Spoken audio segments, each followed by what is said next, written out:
Tetris is the one game I know I will never get sick of. The most classic version is on the Game Boy, but the best version is on the NES, made by Tengen, which was a front for Atari at the time. They mostly used it to make unlicensed games for the NES. Anyway, this version has 2 player modes, competitive, cooperative, and you can play against or with the computer.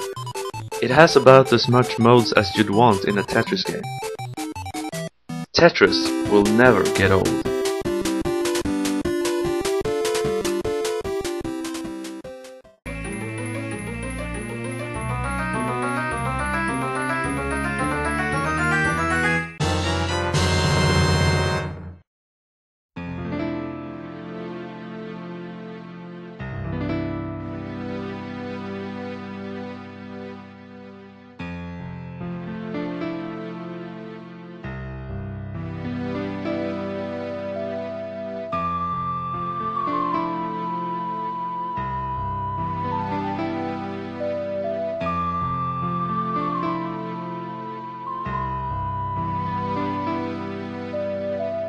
Usually I'd say that Zelda works best in 2D, but Ocarina of Time is something else. Playing this game is like going on an adventure. The story is pretty epic by Legend of Zelda standards, and it involves time travel. This game has often been called the best game ever, so I don't think I have to say anything more. You already know it's awesome.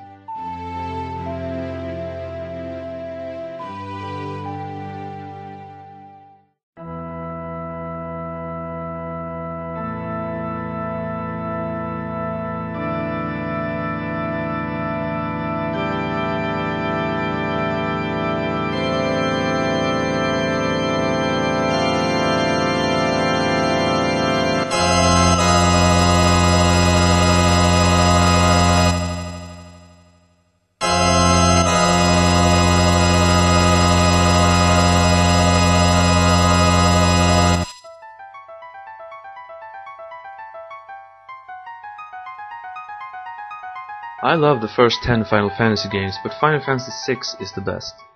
The story moved me more than almost any movie I've ever seen.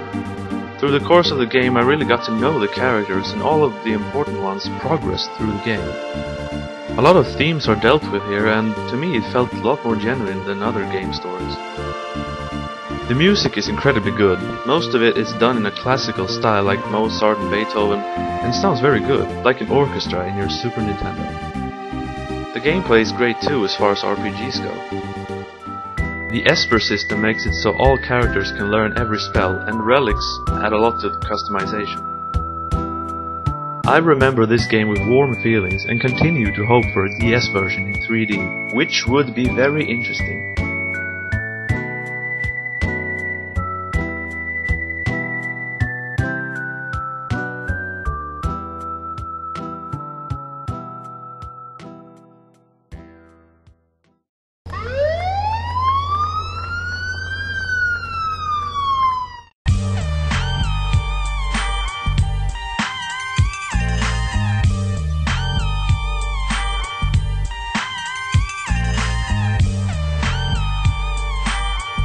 Freedom, that's the word I associate with Grand Theft Auto San Andreas.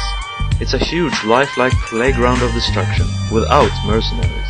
There's 3 big cities based on Los Angeles, San Francisco, and Las Vegas.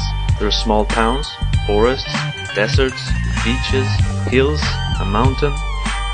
There's cars of all types. Motorcycles, quad bikes, bicycles, helicopters, planes, boats, a lawnmower, tractors, trucks, and a jetpack. There's strip clubs, apartments, restaurants, bars, hotels, gun stores, casinos, clothes stores, barber shops, tattoo parlors, betting shops, grocery stores, hot dog stands, stadiums, gyms, a brothel, police stations, clubs, a military base, gas stations, farms, factories, car modding, and a mission in Liberty City's St. Mark's Bistro. There's railroads, airports, a dam, a large cock, a rock pillar that looks like a cock, bridges, a submarine, an aircraft carrier, marinas, a reference to Half-Life, a reference to Manhunt, industrial areas, statues, trailer parks, a teepee motel, and a huge satellite dish. And much, much more. GTA games has always had a great sense of humor, from the clever writing in the missions and talk radio stations to small jokes like this.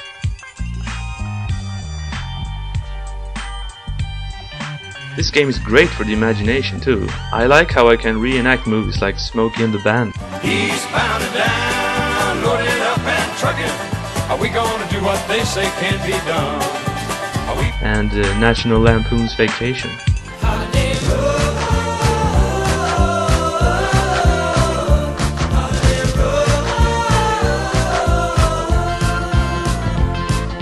It's not perfect though, some minor annoyances exist, but all the fun parts easily eclipse them.